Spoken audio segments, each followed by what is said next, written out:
All right, so the first thing you're gonna do is you're gonna take test tube A and you're gonna fill it almost full with warm water. What goes in here next? Yeast. All right, spoonful? Half spoon. Half spoonful. All right, so we're just using like a regular cafeteria-like spoon.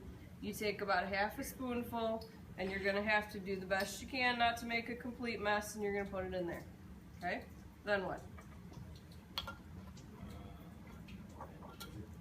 Add sugar?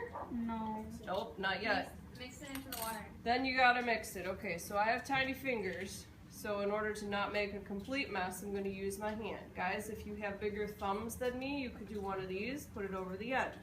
This is safe to touch, so don't worry about it getting on your skin, and you wanna mix it in there so it looks something like this.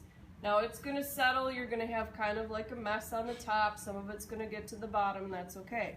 What do we need to do yet next?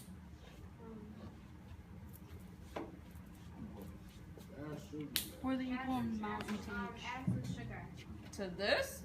Pour the yeast solution so that it will be equal amount in each before testing. Okay, so right now we just put the yeast in warm water and that's gonna rehydrate it, right? But we want some of these test tubes to have sugar and some of these test tubes to not have sugar. So the first thing the next thing you're going to do is you're gonna divide this up. I did a bad job. Okay, so you've got about the same amount in each, and clearly that's more difficult than it looks. Okay, but you can go back and forth a little bit.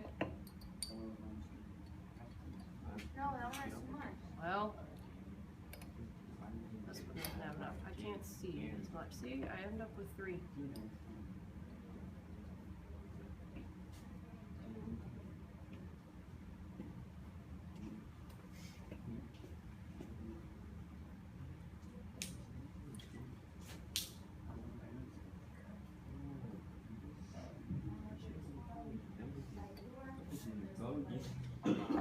All right, take a look. Are we close? Yeah. All right, for this lab, all we need is close. So that's what you're going to end up with, is just a yeast and water solution at the bottom of each of your 4 test tubes. Now, 2 of these are going to get what? Some sugar. All right, how much? What? Sugar. So you're going to take a tiny bit of sugar, like the tip of the spoon, kind of tiny. Okay? And you're going to put the sugar in there. Again, use your hand kind of like a funnel. Sugar in test tube D. Sugar in test tube C. What am I going to cap these off with? Rubber glove. A glove. So you want the fingers. If you cut off the thumb, not going to work. So you cut off the fingers. And you want like the whole finger, that's gonna make it work better. Tips and tricks, remember? Okay?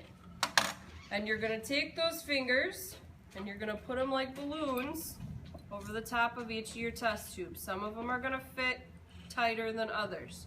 You wanna try to squeeze out any extra air, because what are you trying to catch?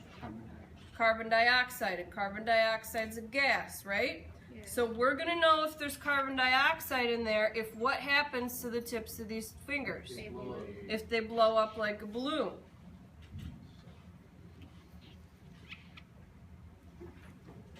Make sure that sugar and that yeast is really all up in there.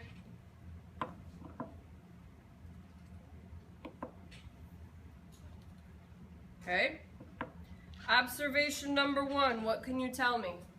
One's cloudy. Okay, the test tubes are more cloudy. One of them's kind of sticking up, but it's deflated, right? So all of the fingertips flat, right? So even though on your data table it says observations at 0 minutes, you still have things that you can write there. What color is it? What's it smell like? What's it look like? What are the fingertips doing? Okay? You're going to check back and make observations every, how long? 5 minutes. Good to go? Yes. All right.